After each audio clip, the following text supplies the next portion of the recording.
Si tu me demandes la compétence la plus importante à développer pour les 20 prochaines années, hormis les habitudes, je te dirais très certainement ta compétence d'expression à l'oral, ta compétence orale. Et en fait, je te le dirais sans hésiter, tout simplement parce que tu cherches un boulot, tu veux passer un entretien d'embauche, qu'est-ce qui va faire la différence ? Ta compétence d'expression orale. Tu veux une promo dans ton boulot, qu'est-ce qui va faire la différence? Ta compétence d'expression à l'oral.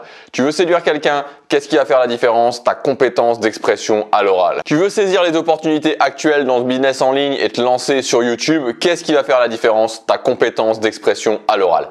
Et cette liste, elle est loin d'être exhaustive. Alors vous le savez peut-être si vous me suivez régulièrement, l'oral, j'étais nul, mais j'étais absolument nul à l'oral.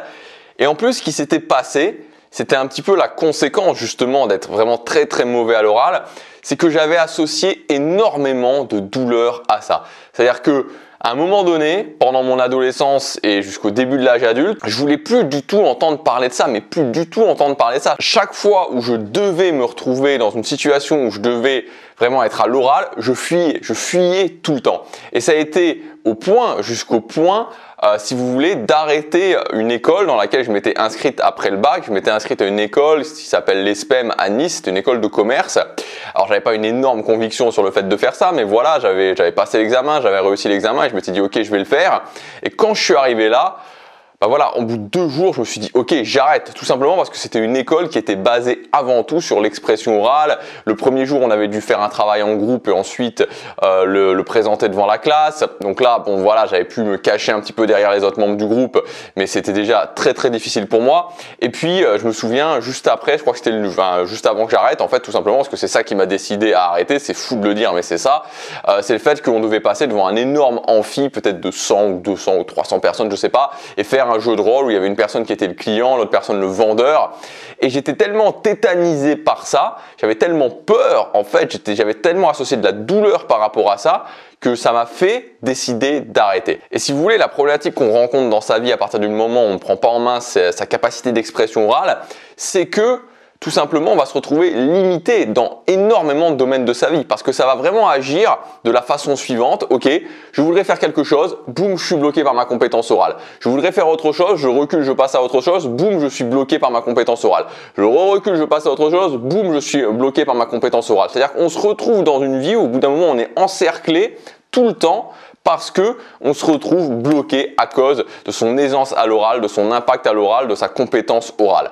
Et si je le sais, et si je peux vous le dire avec autant de certitude, et si je peux vous garantir que si aujourd'hui vous êtes dans cette situation, vous vivez ça, c'est tout simplement parce que moi je l'ai vécu aussi. Je sais ce que c'est cette notion où à chaque fois, systématiquement, on est dans dans un mode fuite en fait. On est dans un mode fuite parce que systématiquement, il y a ce mur de l'oral qui est là et qui nous bloque d'une façon plus ou moins importante, qui nous empêche d'accéder à des opportunités, qui nous empêche d'atteindre nos objectifs. Et c'est extrêmement, extrêmement frustrant. Et ce phénomène de fuite, il continue jusqu'au moment où finalement on renonce et on se dit ok, je laisse tomber, je renonce et j'aurai toujours un plafond par rapport à ma progression. Ou alors, à un moment donné, on se dit je le fais. Voilà, je me retrousse les manches et je le fais. Et c'est ce qui s'est passé pour moi, puisqu'à un moment donné, à force de fuir, je me suis retrouvé vraiment dos au mur. Et pour moi, le fait d'être dos au mur, ça s'est caractérisé par ma vie sentimentale, parce que à cause de ça, à chaque fois que je voulais parler à quelqu'un, que ce soit un petit groupe, un grand groupe ou devant une audience, je ne le faisais pas. J'étais bloqué à cause de ça. Et je me suis dit, ok, je vais le faire. Et ça a été la première chose qui m'a fait travailler ma compétence orale, qui m'a fait travailler mon aisance à l'oral. C'est le fait de me dire, ok, j'ai pas envie de rester célibataire toute ma vie, je vais travailler ça tout simplement, je vais me retrousser les manches et je vais m'y mettre. Et comme je te le disais juste avant, aujourd'hui j'ai pas besoin d'être devin pour savoir que si tu fais partie des gens qui sont mal à l'aise à l'oral, tu es systématiquement bloqué dans ta vie. Tu es vraiment dans cette optique où tu avances, tu recules parce que systématiquement, tu te retrouves dans cette situation où ta compétence d'expression à l'oral te bloque. Alors aujourd'hui, j'ai voulu faire une vidéo particulière puisque j'ai pas voulu vous dire ok, comment vous améliorer à l'oral avec cette astuce. J'ai plutôt voulu vous donner ma vision de la compétence orale, de l'expression orale et vous montrer surtout, et c'est le but de cette vidéo, que trop souvent on fait une mauvaise association avec la compétence orale et on se dit la compétence orale c'est juste un domaine très très précis alors que c'est faux. C'est plusieurs domaines et dans cette vidéo je voudrais justement vous expliquer les différents domaines que vous allez devoir travailler si vous voulez vous améliorer à l'oral. Le premier domaine selon moi c'est ce que j'appelle le domaine de la crédibilité. Alors en fait la crédibilité si vous voulez c'est juste l'idée. Imaginons que vous arrivez sur une scène devant une audience ou devant une caméra à laquelle vous allez vous exprimer, c'est que les gens, quand ils vous voient, donc on va imaginer la scène, vous arrivez sur cette scène devant cette audience, quand ils vous voient et vous commencez à regarder votre audience, avant même que vous ayez dit quelque chose, avant même que vous ayez presque bougé, il y a déjà cette notion de crédibilité qui est en place. On a déjà, pour une bonne partie, évaluer votre crédibilité. Et ça peut paraître fou, mais pourtant c'est la réalité et ça va avoir un impact évidemment sur tout le reste. Donc je vais y revenir à la crédibilité juste après parce que pour moi elle va de pair avec le deuxième domaine qui est le domaine de l'éloquence. Alors l'éloquence, c'est ce qui vient juste après la crédibilité, c'est-à-dire quand vous allez commencer à parler. Comment vous parlez, le ton de votre voix. Et ce qui est assez fascinant justement avec l'éloquence, c'est qu'en général, quand on pense je vais m'améliorer à l'oral, on pense éloquence. La plupart des gens qui vont vous donner des conseils sur comment vous améliorer à l'oral vont vous donner des conseils sur le fait d'être plus éloquent. Pourtant, c'est pas la seule chose qu'il faut faire pour s'améliorer à l'oral et on peut être considéré comme quelqu'un qui est plutôt bon à l'oral sans être spécialement éloquent. Je vous donne mon exemple. Alors l'idée c'est pas de me jeter des fleurs, mais j'ai eu régulièrement, maintenant et ça me fait plaisir, des commentaires, des messages, même des gens en général qui m'ont dit que j'étais bon à l'oral, tout simplement, que je faisais passer mes idées à l'oral, qu'il se passait quelque chose quand je parlais. Et pourtant, parallèlement à ça, je suis pas quelqu'un de très très bon justement dans le domaine de l'éloquence. C'est-à-dire que j'ai pas une voix extrêmement agréable. D'ailleurs, il y a régulièrement des gens qui me le disent sur YouTube. Je maîtrise pas forcément très très bien le ton de ma voix. C'est-à-dire que j'ai souvent tendance à parler plus haut que ce que je devrais. Je suis pas quelqu'un qui est très bon dans le fait de faire des pauses. Je fais souvent des E. Justement, c'est le cas de le dire. Voilà, je fais souvent des E. Je parle trop vite. J'ai pas une excellente articulation. J'ai certains toujours défauts de prononciation. Donc tout ça pour vous dire que si on prenait quelqu'un qui me jugeait juste sur l'éloquence, je serais très certainement pas le meilleur à l'oral. Pourtant, quand on prend la globalité de la compétence orale, quand on prend le tout, la plupart des gens diront que justement, ma compétence orale, elle est plutôt bonne. Donc tout ça pour vous montrer, par exemple, je suis quelqu'un qui j'ai beaucoup plus de crédibilité à l'oral que d'éloquence à l'oral. Alors mon but ici, c'est pas de vous dire justement que je suis nul en éloquence, j'ai travaillé ma compétence d'éloquence et je vous dis pas qu'il faut pas travailler son éloquence.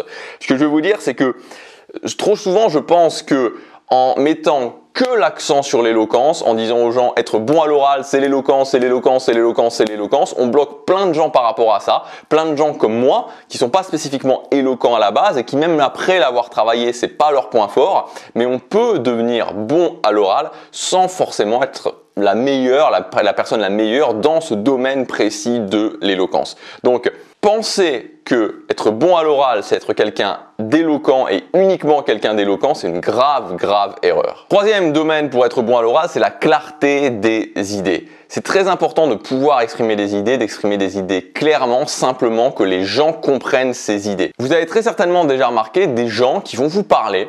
Ils vont vous parler peut-être des fois pendant 2 minutes, 3 minutes, 5 minutes et à la fin vous dites mais mince, j'ai aucune idée de pourquoi la personne a commencé à venir me parler, j'ai aucune idée de où voulait en venir la personne et vous savez la clarté des idées aussi c'est par exemple avec des profs. Vous avez très certainement eu des profs, alors évidemment au collège ou au lycée mais plus que ça, plutôt si vous avez été à la fac comme moi. Si vous êtes français, donc la faculté, donc les études supérieures, vous savez, les cours en amphithéâtre. Et là, les profs, ils sont beaucoup plus en roue libre. C'est-à-dire qu'ils font leur enseignement comme ils veulent. Et c'est assez fou de voir que vous avez des profs où vous faites tous leurs cours. Moi, je me souviens, j'avais une prof, c'était une prof, je crois, de droit civil. Ouais, c'est une prof de droit civil. Je m'en souviens, je crois que je me souviens encore même de son nom. Je vais pas le dire, mais voilà, je me souviens de son nom. Et à la fin, on était tous là en train de se dire... Mais mince, où est-ce qu'elle veut revenir? C'est pas clair, c'est fouillis. J'ai rien compris quoi. Au final, j'ai rien compris. Ça, c'est la notion de clarté des idées. Exprimer des idées clairement dans un tout cohérent. Et ça fait partie aussi des domaines pour être bon à l'oral. Ensuite, vous avez le domaine de l'émotion. Évidemment, être capable de passer en mode émotionnel. Et ça, c'est pas que pendant les conversations, parce qu'on en parle aussi pendant les conversations, mais c'est une compétence à l'oral. C'est-à-dire que quand je fais un discours, que ce soit un discours devant une audience en vrai, devant une audience, devant ma caméra, que ce soit une interaction avec quelqu'un, avec plusieurs personnes, que ce soit pour un entretien d'embauche, faire passer les gens en mode émotionnel, c'est un domaine excessivement important pour être meilleur dans sa compétence orale. Et enfin, le dernier domaine, c'est le domaine de l'argumentation, être capable d'argumenter, être capable de faire des démonstrations. Et donc là, on est beaucoup plus dans la logique. Donc voilà ce que je voulais vous dire dans cette vidéo. Pour moi, l'idée, c'était de vous présenter, surtout, l'idée principale pour moi dans cette vidéo, c'était de vous montrer à quel point s'améliorer à l'oral, c'était quelque chose d'important, parce que sinon, on pense souvent que l'oral, on peut s'en passer, mais non, on peut pas s'en passer parce que ça va tout simplement vous bloquer dans énormément de domaines de votre vie. Et c'est pas parce qu'on n'est pas éloquent à la base qu'on ne peut pas premièrement travailler son éloquence, mais que surtout on ne peut pas arriver à au final être quelqu'un où on va dire ok, bah t'es plutôt bon à l'oral, t'es convaincant à l'oral, t'es impactant à l'oral. Et c'était surtout ça que je voulais vous montrer dans cette vidéo. Pour ceux qui veulent aller plus loin, pour ceux qui veulent développer leurs compétences à l'oral, j'ai mis en ligne une nouvelle formation, alors ultra pratique, puisque c'est 16 exercices pour devenir impactant à l'oral. Donc là, cette formation, c'est tout simplement les exercices. Alors, je les fais plus tous, mais tous les exercices que moi, j'ai pu faire au quotidien, c'est-à-dire pour m'améliorer à l'oral, pour pouvoir devenir plus impactant à l'oral, pour pouvoir travailler tous les domaines que je vous ai indiqués précédemment à l'oral. Donc, si aujourd'hui, vous sentez que vous êtes bloqué par rapport à ça, que ce soit au niveau de votre vie professionnelle, que ce soit au niveau de votre vie personnelle, que ce soit dans les projets que vous voulez lancer, et que si par exemple, vous voulez aussi devenir créateur de contenu ou autre, et que vous sentez que ça vous bloque et que vous avez toujours cette impression que ok, il y a toujours un mur et ce mur c'est le mur de ma compétence orale et que si je regarde bien dans les différents domaines de ma vie et que si je regarde ce qui me bloque, bah, je m'aperçois qu'au final ce qui me bloque dans ce domaine-là, ce qui me bloque dans ce domaine-là, ce qui me bloque dans ce domaine-là, ce qui me bloque dans ce domaine-là, c'est ma compétence orale. Avec ça, avec cette formation, vous allez avoir des exercices très pratiques pour vous améliorer dans les différents domaines. Donc, vous pouvez cliquer sur le premier lien dans la description. Il y a une page de présentation, il y a tout le programme de la formation. Ensuite, vous pourrez commander la formation et vous pourrez accéder directement à votre espace membre. Et donc là, il y a tous les exercices qui sont listés. Donc, il y a 16 exercices qui sont listés qui travaillent les différents domaines que je vous ai indiqués. Donc, à chaque fois, je vous explique l'exercice, je vous explique comment vous pouvez le travailler, je vous explique comment moi je l'ai travaillé, je vous explique aussi comment il m'a aidé à m'améliorer à l'oral. Et il y aura aussi à la fin un plan de travail pour savoir quels sont les exercices en fonction de vous, de vos objectifs et ce que vous voulez améliorer, que vous devez travailler en priorité. Voilà, donc si ça vous intéresse, il y a un prix de lancement actuellement pour les prochains jours. C'est le premier lien dans la description. Moi, je vous dis à demain pour la prochaine vidéo. À tout de suite dans la formation pour ceux qui la commandent. Chaque jour compte.